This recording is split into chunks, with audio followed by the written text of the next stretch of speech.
حضرت عائشہ صدیقہ رضی اللہ تعالیٰ عنہ نا بطور ناز کے فرمایا کرتی تھیں، کہتی تھی 10 خوبیاں لوگوں مجھے وہ ملی ہیں جو میرے علاوہ کسی حضور کی زوجہ کو نہیں ملی۔ اماں جی وہ کون سی؟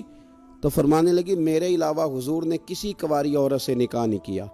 پھر فرمانے لگی میرے علاوہ حضور کی کوئی بیوی ایسی نہیں، کوئی اہلیہ ایسی نہیں جس کا باپ بھی مہاجر ہو، جس کی ماں بھی مہاجر ہو۔ اور پھر فرمانے لگی لوگو اللہ تبارک و تعالیٰ کا کرم دیکھو، رب کریم نے میری برات اور میری پاک دامنی کا اعلان عرش سے جاری فرمایا ہے۔ عرش سے حضرت عائشہ صدیقہ کے بارے میں 18 آیتیں سورہ نور کی نازل ہوئی۔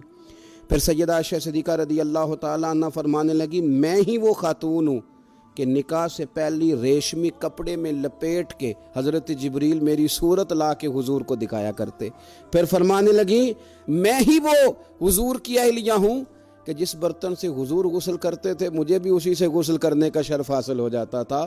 پھر فرماتی ہیں لوگوں یاد رکھو میں ہی نبی پاک صلی اللہ تعالیٰ علیہ وسلم کی وہ بیوی ہوں کہ میں حضور کے سامنے سوئی رہتی تھی، حضور تہجد کی نماز پڑھتے رہتے تھے، گویا جو انوار و تجلیات تہجد کے وقت وہاں نازل ہوتے تھے مجھے بھی اس میں سے خیرات ملا کرتی تھی۔ حضرت عائشہ صدیقہ رضی اللہ تعالیٰ عنہ فرماتی ہیں یہ میرا ہی مقام ہے کہ حضور میرے بستر میں ہوتے تھے اور حضور پر وحی نازل ہو جایا کرتی۔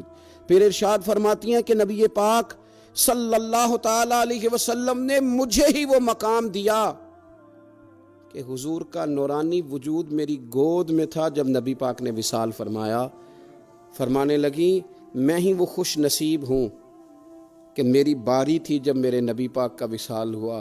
اور 10ویں نمبر پہ فرمانے لگی لوگوں میں ہی وہ خوش قسمت ہوں کہ جس کے حجرے میں رسول پاک علیہ السلام کو دفن کیا گیا، قیامت تک جس پر لوگ سلام بھیجیں گے جسے گنبد خضرا کہا جاتا ہے، یہ وہی مقام ہے جو حجرہ عائشہ صدیقہ کہلایا کرتا تھا۔ اللہ تو سیدہ عائشہ صدیقہ کے صدقے ماؤں پہ فضل فرما، بہنوں کے نصیبے اچھے فرما، اور بیٹیوں کو برکتیں عطا فرما۔